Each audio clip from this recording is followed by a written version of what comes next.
और सीसीटीवी जनता के लिए भी लाइव हो, जब इतनी सब लाइव कर रहे हैं आप तो जनता भी देखे उसमें।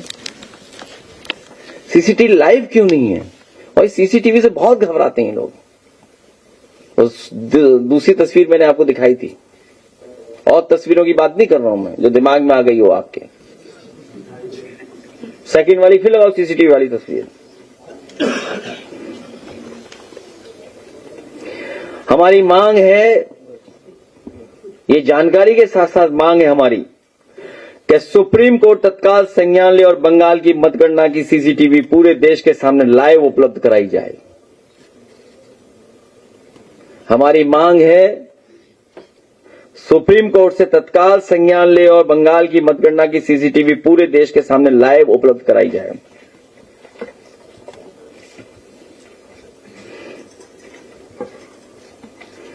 और जो डेटा आ रहा है, आपने भी पढ़ा होगा किसी अखबार का, मैं नहीं कह रहा हूं, लेकिन अब वही अखबार पढ़ा तो उसी में दिख गया तो वही निकाल के ले आया। मैं किसी का अखबार का प्रचार नहीं कर रहा हूं मैं, लेकिन एक अखबार में मैंने जब डेटा देखा कि impact of 27 lakh logical discrepancy की डिलीशन से क्या रिजल्ट आया है, क्या रिजल्ट हुआ है, और impact of 79 lakh total deletion से क्या इंपैक्ट दिख रहा है नंबर्स पर, सीट नंबर्स पे।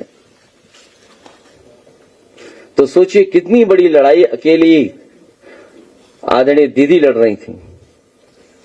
यूपी में हम लोग तो भोगे हैं, देखे हैं, समझे हैं, और बहुत करीब से इनको देखा है। और मुझे वो भी दिन याद है जब कन्नौज का इलेक्शन हराया गया था, एक जाति के आधार पर सब पोस्टिंग हुई थी। एसएसपी कौन थे? मुख्यमंत्री के स्वजाति थे। कानपुर से मॉनिटर कौन कर रहा था? मुख्यमंत्री के स्वजाति थे। डीजीपी कौन था? मुख्यमंत्री जी के स्वजाति थे। और उसके आगे तो कुछ नहीं बोलना मुझे। सीओ कौन था? पुलिस के कौन थे अधिकारी? अंदर कौन थे? जब मैं 2019 का लोकसभा का चुनाव हारा था, और ये रिकॉर्ड पे वह बात बोल रहा हूं मैं। अगर किसी को लगता हो गलत बोल रहा हूं मैं, और सरकार को लगता हो कि वो ग्राफ में गलत दे रहा हूं, जानकारी गलत दे रहा हूं, तो उनके लोग आए और बताएं कि हां गलत कह रहे हैं। और हम तो कहेंगे पत्रकार साथियों से कि आप लोग भी रिसर्च करिए। कुछ लोगों पे हो सकता है दबाव हो, लेकिन सब पे दबाव नहीं है।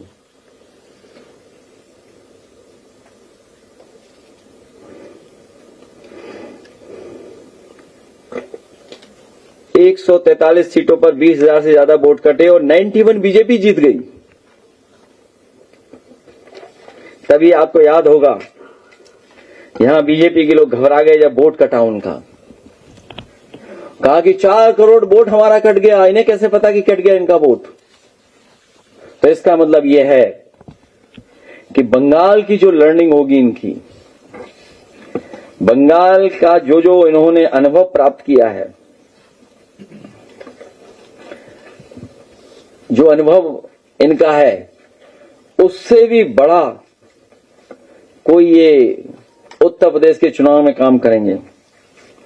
जो मल्टी लेयर इलेक्शन माफिया लोग हैं वो मिलकर के रिसर्च काम करेंगे और कोई नया तैयारी करेंगे अगले चुनाव की, क्योंकि वो तो एक्सपोज हो गया। जो आपने किया बंगाल में तो एक्सपोज हो गया कि आपने किस तरीके से किया है चुनाव को प्रभावित, और चुनाव भी बदल दिया आपने।